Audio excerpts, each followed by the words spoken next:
ওয়ালাইকুম ভাই আসসালাম। ভালো আছেন? জি ভাই, ভালো আছি ভাই। ভাই আজান দিয়ে দিয়েছে, চলেন না নামাজে যাই। আরে ভাই, আমি একটা ইম্পর্টেন্ট কাজে ব্যস্ত আছি, আপনি এসে সালাম দিচ্ছেন, নামাজের কথা বলছেন, এটা কোনো কথা বললেন ভাই? নামাজের থেকে বড় ইম্পর্টেন্ট তো আর কোনো কাজ হয় না ভাই। না ভাই, আমি তো আমার একটা ইম্পর্টেন্ট কাজে আমি একটা ব্যস্ত আছি ভাই ভাই। নামাজ পড়া ফরজ। জি ভাই, সেটা তো আমি জানি ভাই, আপনাকে তো বলতে হবে না। মুসলমানের জন্য তো নামাজ পড়া ফরজ, কেন নামাজ পড়বেন না আপনি? ইনশাল্লাহ ভাই, আমি নামাজ পড়বো, কিন্তু ভাই কবে আজকে থেকে না। পড়বেন? এখন থেকে পড়তে হবে ভাই। জি ভাই, কিন্তু আজকে আমার আমি পক্ষে হচ্ছেই না ভাই। মুসলমান হিসাবে আপনাকে দাওয়াত দিলাম নামাজের, আপনি বলতেছেন হচ্ছে না। আপনি মুসলমান না, আপনাকে নামাজ পড়তে হবে না? জি ভাই, নামাজ তো পড়তে হবে। চলেন এখন যাই। ভাই যখন তখন বললে কি নামাজ হবে?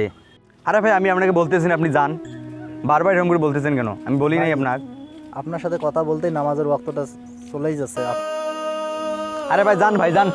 হুজুরদের জন্য একটু কোথাও বলে কথা বলাও যায় না।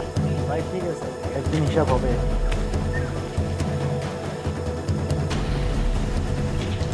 আসিয়া শুধু মানুষের সময় নষ্ট করি। হুহ, এই চুট্টু ফুট্টু হুজুরে করে আসিয়া সময়টা নষ্ট করে দেয়। কোনো কাজ নাই কাম নাই, শুধু নামাজ নামাজ, ইবাদত ইবাদত।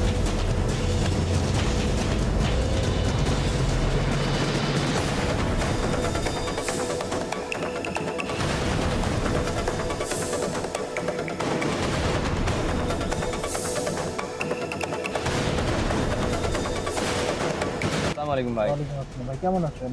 আলহামদুলিল্লাহ ভাই, ভালো আছি ভাই। আজ কয়েকদিন পরে হঠাৎ আপনার মাঝে এত পরিবর্তন।